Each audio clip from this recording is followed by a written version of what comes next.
Olá, aqui é o deputado Maurício Peixer, começando mais um podcast que nós vamos falar sobre fibromialgia, a pessoa com fibromialgia. Sou o autor da Lei 18.928 de 2024, que equipara a pessoa com fibromialgia com a PCD, ou seja, tendo os mesmos direitos da pessoa com deficiência. E esta lei já é real, já é sancionada, publicada e agora com a grande notícia que foi entrado pelo Ministério Público com uma DIN, ação direta de inconstitucionalidade na Justiça, e a Justiça deu ganho de causa, então, para a nossa lei, então, portanto, ela é válida em todo o território de Santa Catarina. E hoje, especialmente, nós vamos conversar com a psicóloga, né? Vamos falar um pouco de saúde mental, vamos falar sobre empreendedorismo, sobre mulher, né? E também grupos de trabalho terapêutico, né, de mulheres. Eu vou falar com a Vitória Elizabeth Souto, ela que é psicóloga clínica há 22 anos, que tem atendimento presencial e também online aqui no norte da ilha de Florianópolis, né? Nós vamos falar sobre abordagem sistêmica, ela também que é idealizadora de projetos voltados à mulher com o nome Inspiradores da Felicidade, voltada a empreendedores, e projeto Metamorfose, ambos. Ela é idealizadora, que é direcionada à mulher. Ela foi professora por 9 anos no SENAC, Saúde e Beleza de Florianópolis, palestrante e voluntária a falar sobre a saúde mental e encontros para as mulheres há mais de 15 anos. É um prazer muito grande ter aqui você, Vitória, para a gente conversar um pouco sobre, lógico, mulher com fibromialgia e também alguns homens, né, que tem. Sim. Hoje a gente sabe que a fibromialgia é uma síndrome que não tem cura, temos hoje tratamentos paliativos, mas ela realmente ainda não se descobriu uma cura para ela, um remédio. Aos poucos vamos lá avançando para que isso venha acontecer.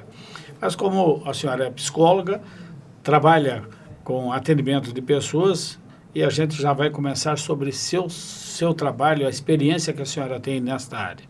Sim, então, prazer estar aqui, é uma honra falar sobre esse assunto também, porque a fibromialgia é um assunto de saúde pública, né? Então, nós temos aí esse grupo de mulheres, que eu sou apoiadora há mais de 4 anos. Eu já fui presencialmente em encontros delas aqui em Florianópolis, como voluntária, fazer palestras na área de saúde mental, e também online, durante a pandemia, eu cuidei desse grupo. Então, foi lá na pandemia que eu as conheci e fiquei contribuindo, falando sobre a saúde mental. E hoje, quando eu falo sobre esse assunto, eu falo com muito amor e também muita empatia, porque são pessoas, na maioria mulheres, que têm muita dor. E a dor, ela não tem como não atingir a saúde emocional. E nesse seu trabalho, nessas conversas com as mulheres, né? Claro que elas começam a falar de tudo, né? Da doença, é lógico, a fibromialgia, que mais afeta ela, a dor, mas também elas precisam falar um pouco da vida delas, do que acontece com elas, qual é a principal dor delas, é física, ou é mental, ou é ainda a discriminação? Na verdade, é um conjunto, porque nós somos seres integrais. Nós jamais vamos poder separar a dor do nosso estado emocional e físico. Então, nós somos seres integrais. Quando nós falamos em ser um ser integral, é o equilíbrio entre corpo, mente e o físico. Então, quando se fala esse assunto da busca do equilíbrio, é aí que a mulher tem a necessidade de falar. Falar do seu cotidiano, falar das suas dificuldades, até mesmo dos seus relacionamentos. A própria família, eu trabalho muito com a abordagem sistêmica, que é a minha abordagem na clínica, e a mulher, ela pertence a um grupo familiar. Então, quando temos uma mulher com dor, com uma doença crônica, como é a fibromialgia, atinge toda a família. e atrapalha também os seus relacionamentos, seja conjugal, seja com os filhos, com os netos, com a sua família. Então, quando nós falamos de fibromialgia e uma mulher com esse quadro, nós também temos que nos preocupar com o seu relacionamento com a família. Então, a mulher no consultório, nas consultas, ela traz uma demanda muito pesada. Ela precisa ser acolhida, ela precisa ser escutada, ela precisa ser apoiada. E, acima de tudo, olhada com empatia. E falta a compreensão realmente do cônjuge, ou da família, ou também no trabalho. Sim. Essa é uma questão mental também, né, que afeta, além de já ter fibromialgia, ainda tem essa questão de ter que saber tratar com tudo isso. Sim, falta às vezes até o esclarecimento. Porque às vezes aquele cônjuge, não que ele não queira apoiar a sua esposa, mas ele não tem conhecimento. Existe uma necessidade de ter mais palestras a respeito, de existir grupos de apoio também aos familiares, porque muitas vezes ele não apoia porque ele não tem conhecimento do tamanho da dor e do problema que está ali com a sua esposa. Assim também acontece com os filhos, com os familiares. E no trabalho? E no trabalho também, porque no trabalho, muitas vezes a mulher ou o profissional com fibromialgia, falo para a mulher porque a maioria são mulheres, não consegue dar conta da demanda de trabalho. E muitas vezes é pré-julgada como alguém que não quer trabalhar, sendo que a dor crônica, ela influencia, seja qual for a função no ambiente de trabalho. E muitas vezes os empregadores também não sabem. Então, por isso que eu sempre falo que é um assunto, fibromialgia, tem que ser mais esclarecida, tem que ser mais falada. Até mesmo porque a gente sabe que a demanda, até hoje, acontece até casos de suicídio. Tamanha a dor. E o que acontece? É falta de informação, né? Exatamente. Falta de falar sobre o assunto, sem tabus, falar mais, né? Debater mais, abrir mais espaço para fala em grupos, abrir espaço às famílias. Eu, através dessa lei que foi aprovada, sancionada, colocada em prática, nós já realizamos agora 10 seminários, tivemos o último agora, em Santa Catarina, em várias regiões, justamente para levar essas informações às pessoas com fibromialgia, principalmente sabendo dos seus direitos, quais direitos ela tem como pessoa com PCD, mas principalmente para ela tomar conhecimento também do que pode ser feito por elas, né? Ou elas possam fazer por elas mesmas. A primeira coisa é um grupo de trabalho, ou uma associação onde que elas possam falar, conversar. E hoje o grupo de trabalho é tão fácil, né? Pode ser por WhatsApp também, faz. E essa troca de experiência é fundamental, então, para que elas possam ter uma melhoria de qualidade de vida. Sim, e grupo também no trabalho, e nestes grupos, existe uma necessidade de ter o apoio psicológico. Hoje, as pessoas com fibromialgia, elas necessitam ter um acompanhamento semanal no apoio psicológico por um profissional da psicologia ou da psiquiatria. É que o psicólogo traz esse acolhimento, né? Que o médico, o psiquiatra vai trazer a questão da medicação para equilibrar o emocional, mas o psicólogo fica ali 50 minutos a 1 hora na sessão, acolhendo, ouvindo, escutando e, com certeza, a pessoa, no caso a mulher com fibromialgia ou mesmo o homem, sai se sentindo mais apoiado, mais acolhido e fortalecido. Mas como é que pode fazer se a maioria delas tem problemas financeiros, Sim. né? Elas não têm condições de comprar remédio, que ainda não é disponibilizado pelo SUS, a grande maioria deles, né? Ou alguns só são, mas outras elas têm que comprar. Além disso, tem muitos outros custos, e daí como é que pagar psicólogo, né? Eu sempre falo que fibromialgia é um assunto de saúde pública. Precisa ser buscado os direitos, precisa ser feitas campanhas esclarecedoras, porque realmente condições, a maioria ou quase todas não tem condições de custear um tratamento psicológico, mas necessita. Através, então, dessa lei, né, abriu caminhos. Sim. Porque até então a fibromialgia ela era invisível realmente. como eles falam para mim, Sim. elas falam para mim, nós éramos invisíveis. A lei trouxe uma visibilidade, mas agora ainda, eu sou político, né? Mas eu vejo que ainda o governo, de uma forma geral, principalmente nos municípios, não estão preparados para tratar isso como uma síndrome, como uma doença, para dar para essas pessoas as condições Sim. de tratamento, que preciso muito, né? A saúde mental é importantíssimo nisso. A saúde mental é um assunto muito sério e pouco falado. Hoje nós sabemos, né, que psicólogos teriam que ter nos postos de saúde, na UPA, teria que ter como um médico clínico geral, como um médico de qualquer outra especialidade. Hoje a saúde mental teria essa necessidade, mas infelizmente ainda não é a realidade que nós temos. E a população sofre, né? É uma grande ideia, né, eu acho que nós temos que tratar isso, inclusive na questão da saúde da família, né? Sim. Os médicos ou equipes de saúde de Sim. família que atendem na porta de entrada, que são os postos de saúde, Sim. as UBSs, né? E ali não tem. Não tem. Ou tem o médico, tem a enfermeira, mas falta uma psicóloga. Tem ótimos profissionais preparados para a saúde da família, mas falta nessa equipe mais psicólogos. Exato. Até nos postos de saúde. Sim. Também, né? De uma forma geral, não tem. As cidades pequenas, então, nem se fala. Mas isso é um trabalho que tem que ser feito porque a função do psicólogo justamente é conversar com a pessoa para ajudar ela a sair de um problema que ela tem, principalmente introspectivo, em primeiro lugar, né? Que leva tudo para dentro dela e quando leva para tudo dentro da pessoa, ela fica mais doente ainda, né? Sim. Mas para ela poder extravasar e ter condições também de ajudar. Quando a gente fala em ajudar, como a senhora falou antes, no início do seu trabalho, também é de empreendedora, né? Ajudar, Sim. porque algumas delas não têm condições de trabalhar em alguma empresa, comércio, mas pode ser, por conta própria, ser uma empreendedora. Sim, eu tenho um projeto lá no norte da ilha, o nome é Inspiradoras da Felicidade. São mulheres empreendedoras.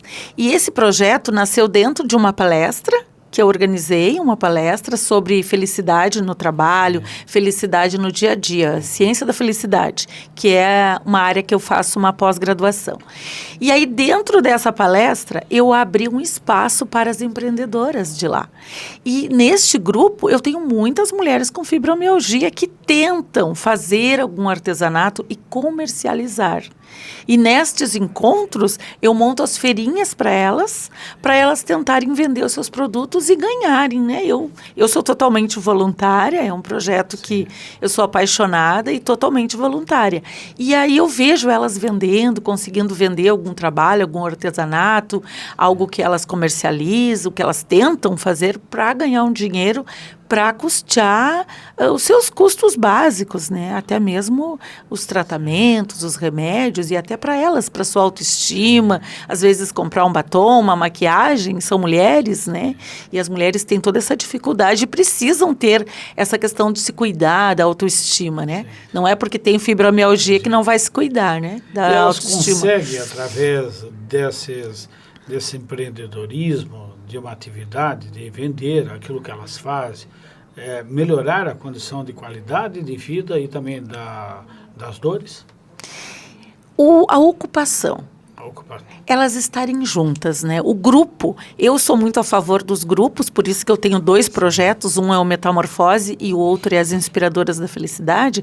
O grupo, ele mantém as mulheres unidas, fortalecidas, e naquele grupo, naquele momento que elas estão em grupo, elas se apoiam e elas conseguem se sentir mais felizes, né? Certo. Então, eu vejo dessa forma, assim, são pequenos momentos de felicidade, de fortalecimento e apoio mútuo. Então, essa é a questão do grupo, né? O grupo é muito importante e é necessário. Só que, claro, que como é um trabalho voluntário, eu não consigo fazer com tanta frequência, porque fica mais difícil, né? Também dependemos de local para fazer os encontros, mas sempre que é possível, nós fizemos. Mas a senhora vê a evolução dessas pessoas a partir do momento que elas entram no grupo, começam a se desenvolver, né? Falar mais, fazerem amizades. Eu chamo, quando elas se falam entre elas, de construir conexões positivas. Certo. Ajuda, isso ajuda contribui, bastante. Ajuda bastante. Ela convive com a dor, não tem como tirar isso, né? Porque isso ainda não foi descoberto uma cura, um medicamento. Mas, lógico, hoje a gente fala em práticas integrativas, né? Acupuntura e tantas outras práticas que melhoram a vida delas, inclusive exercício físico. Sim. Que melhora a saúde mental também. A senhora estimula isso nos seus convenientes? Sim, aí entra a questão que eu falei do equilíbrio, né? Que nós somos seres integrais, entre corpo, mente e espírito.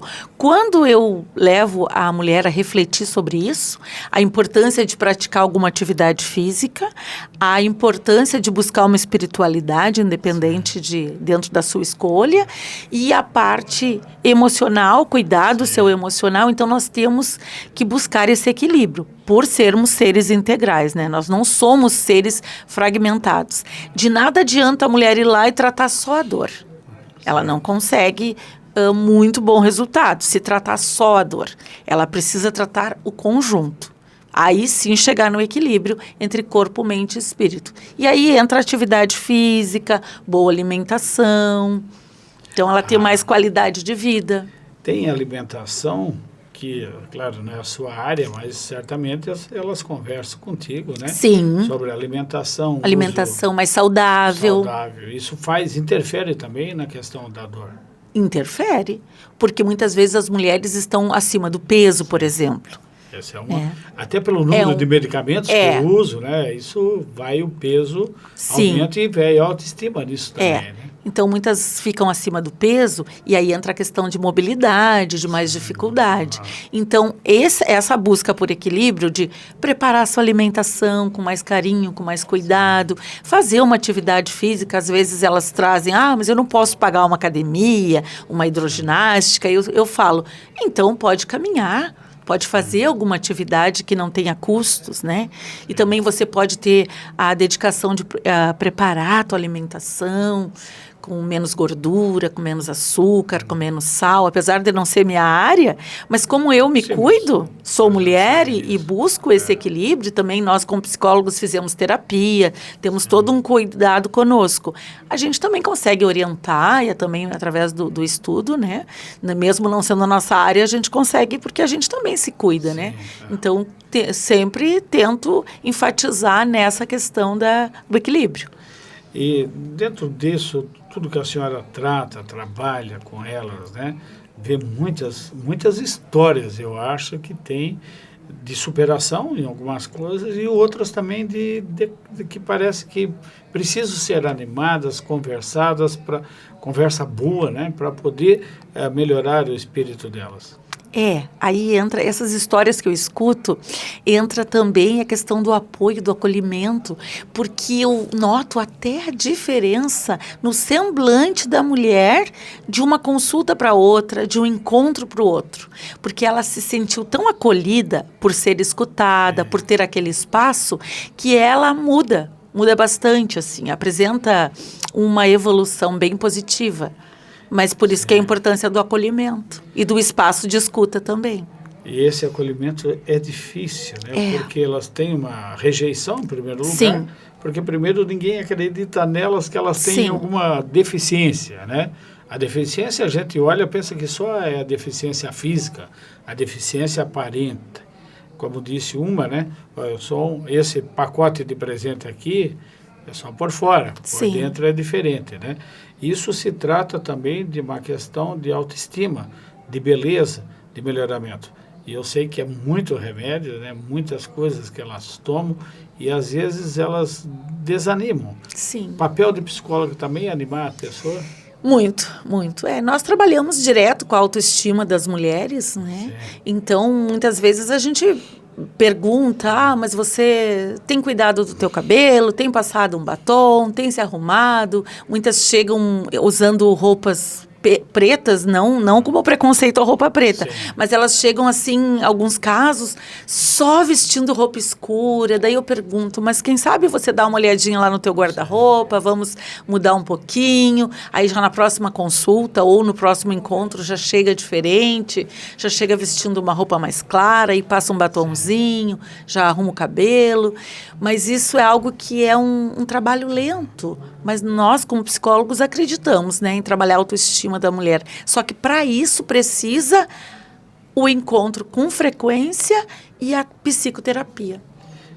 Para dar essa frequência com a paciente, Certo. com a mulher, né? De não conversar uma vez por ano, a cada 6 meses, mas sim semanalmente, mensal, mas que tenha uma continuidade, né? Se a senhora tivesse agora de frente com alguém que tem fibromialgia, como é que a senhora começaria a falar sobre isso e o que ela deveria fazer? Se eu estivesse de frente agora, primeiro eu daria um abraço, bem apertado. Que bom. Um abraço. E depois eu pediria para não desistir, para buscar ajuda, se abrir para buscar ajuda, para receber, aceitar a ajuda e não desistir jamais. Olhar para quem está à sua volta, para sua família, olhar para si, ir para frente do espelho, se olhar, né? Aprender a se amar mais, né? Que às vezes as mulheres precisam fazer as pazes consigo mesmas. E às vezes precisa do psicólogo como espelho. Então eu pediria para ir para frente do espelho e dizer que se ama, né? É isso. Esse abraço é importante, E né? esse Então abraço. você que está assistindo Sim. aí, né? Se sinta abraçado Sim. agora, né? Porque sabemos que você precisa de muito apoio, muita ajuda, e o psicólogo é importante nesse processo de tratamento da pessoa com fibromialgia. Sim. E a empatia e o amor, né? Que o psicólogo tem, esse olhar com esse amor pelo ser humano, pelo próximo, isso é algo que a nossa profissão traz como nossa marca registrada, né? A gente não olha com preconceito, a gente olha com amor e com muita empatia, né? E relatos de violência? Tem? Temos, infelizmente tem. Já presenciei alguns casos, né, que os cônjuges não aceitam, não compreendem, nunca foram também acolhidos, nunca escutaram nada a respeito. E eles, infelizmente, têm mulheres vítimas de violência, sim. Certo. Infelizmente temos. Então, nós estamos conversando, né, com a Vitória Elizabeth, psicóloga, e como é que pode participar de grupos aqui em Florianópolis com a senhora? Como é que as pessoas procuram? Pode me procurar via Instagram, né? O meu Instagram é psicóloga Vitória Elizabeth. E também o meu Instagram que eu tenho do projeto Inspiradoras da Felicidade. Também então, é um Instagram. Pode entrar lá, mandar mensagem, pode mandar no meu direct ali, daí eu passo o WhatsApp. Eu tenho grupos no WhatsApp, né? Eu tenho um grupo que tem 350 mulheres das Inspiradoras da Felicidade. Tem o Metamorfose, que tem uma média de 100 mulheres. Então, eu tenho 2 projetos e temos o grupo no WhatsApp que nós alimentamos, eu alimento diariamente. Sempre que posso, mando um bom dia, estou mandando alguma mensagem. E eu gosto de fazer esse trabalho voluntário e de acolhimento, né? Eu vejo como um propósito de vida, eu vejo como uma missão, porque a profissão é aquela que nos sustenta, a gente sabe, é o nosso ganha-pão, mas ele tem que ter um propósito também, além do só ser o nosso sustento financeiro, né? Eu vejo dessa forma, né? Eu vejo a psicologia dessa forma, por isso que eu tenho os meus projetos e amo eles, e amo cuidar principalmente de mulheres, né? É um propósito de vida. O seu nome já é inspirador, né? O nome já anima para a pessoa, né? Vitória. Então, que cada um possa ter uma vitória na sua vida, claro, enfrentando a doença, né? Enfrentando as dificuldades, mas podendo ter aí um braço amigo, uma pessoa que acolhe. Quero lhe agradecer muito, né? O tempo passou rápido. Passou rápido. Mas eu quero lhe agradecer muito por passar essas informações para quem está precisando escutar. Sim. Nós precisamos falar, elas precisam escutar e o apoio que nós temos que dar. Por isso, muito obrigado, né? E você também pode aí nos acompanhar pelo Instagram, Maurício Peixe, também Instagram Psicóloga Vitória Elizabeth, né? Isso. E poder dar a sua informação. Então, muito obrigado. Siga-nos, então, e esse podcast está no nosso Instagram, e você pode nos acompanhar lá e também compartilhar isso, porque tem muitas pessoas que não conhecem, não sabem informações sobre fibromialgia, e você pode ser uma pessoa que leva isso a mais outras que ainda não conhecem e precisam ter esta oportunidade. Sabe por quê? Porque aqui em Santa Catarina, a fibromialgia tem voz. Enquanto nós falarmos, enquanto nós estivermos unidos, nós vamos vencendo, porque daqui a pouco a cura chega. Até o próximo podcast. Muito obrigado.